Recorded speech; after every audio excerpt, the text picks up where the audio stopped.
you continue to watch these tensions in Eastern Europe continue to rise there. U.S. intelligence indicating Russian President Vladimir Putin has given the order to invade Ukraine. President Biden saying, yes, he believes Putin has made up his mind.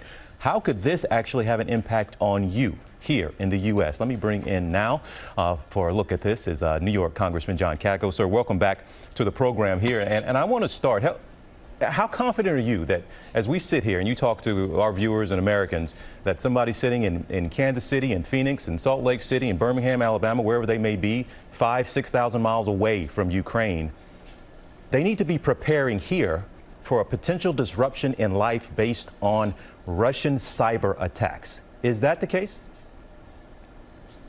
There's no question that's the case, and especially will be the case if Russia goes into Ukraine and we do enact swift and severe sanctions, as this administration is saying. And that's why at the Homeland Security Committee, which I'm the ranking member of, we've pushed very hard to make sure that the cybersecurity structure within the Homeland Security is working hand in glove with the private sector, encouraging them and helping them make sure that their networks are as secure as possible, because that is critically important going forward. You said make sure. It's really new modern warfare, TJ. Yeah, and you said the organizations, banks, companies, U.S. companies have been getting those warnings, but as safe as they possibly could be. Why aren't they always as safe as they could be anyway, and having nothing to do with whether or not there's tensions in Eastern Europe?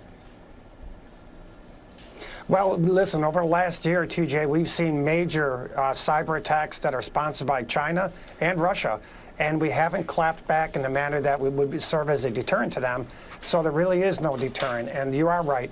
Every system really has the possibility of being attacked, and we just got to encourage businesses and individuals to be as smart as they possibly can. What potentially could disrupt an American's life, right? We hear about a cyber attack against a company, but are we talking about our utilities could be disrupted? Are we talking about our banking structure that could affect someone's personal finances? What kinds of things potentially are we talking about?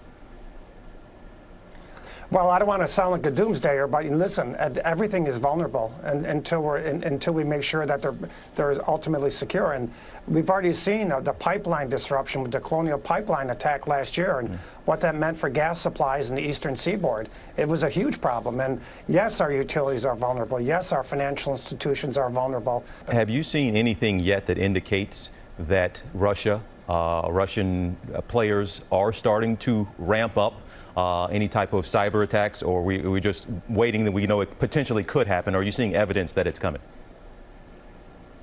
It's already happened in Ukraine, and it's a prelude to any invasion. And that's, like I said earlier, it's really kind of the modern warfare model. We have a huge cyber command within our military structure now, because for that same reason, it has both offensive and defensive capabilities. And Russia has already done major cyber attacks within the Ukraine. And we could see it come to the homeland, and we've got to be prepared for it. Congressman, I guess there was we're all looking for any sign of hope, optimism that tensions are ramping down instead of up. And we heard about this agreement in principle that President Biden and Putin could have a summit only if Russia doesn't invade. What do you make of that agreement, if there necessarily is one? What do you make of that? Yeah, I don't think there is an agreement per se. That is basically an offer from our side. But Putin has responded, and his underlings have responded by saying that any talks like that would be premature right now. And Congressman, before we let you go, we do have to say you have announced that you're not going to seek re-election. I think you are somewhere maybe the third who voted to impeach Trump, the third Republican who has said he's not going to seek re-election. What kind of Republican Party are you leaving behind in Congress, do you think, right now? Well, I think it's a lot like the Democratic Party in that there's various factions within our parties, and it's incumbent upon the leaders on both sides of the aisle to unify the parties as best they can. And I will say, if I retire, I'll be happy to do some interviews at the Galapagos Islands next time. Oh, I knew that was coming. Oh, Congressman, yes, I'm sorry you got stuck with me in a studio. Maybe next time, but you've always answered the call when next time when we call on you to come on the show. So we certainly appreciate it, and we expect to see you back here sooner than later. All right, thanks so much, Congressman. Well, hey there, GMA fans. Robin Roberts here. Thanks for checking out our YouTube channel. Lots of great stuff here. So go on, click the subscribe button right over here.